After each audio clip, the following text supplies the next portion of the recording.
हंसना छोड़त सब उलझन अपने सुलझी है। सच्चाई ना छुपी है, साच संग ईश्वर रहे।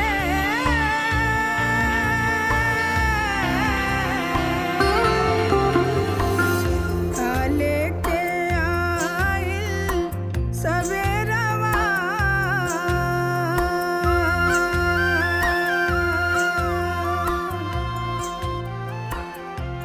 काल से स्कूल जाए शुरू करता, ठीक बा? कुछ तो सोचे के पड़ी, पैसा के कुछ इंतजाम नहीं खे।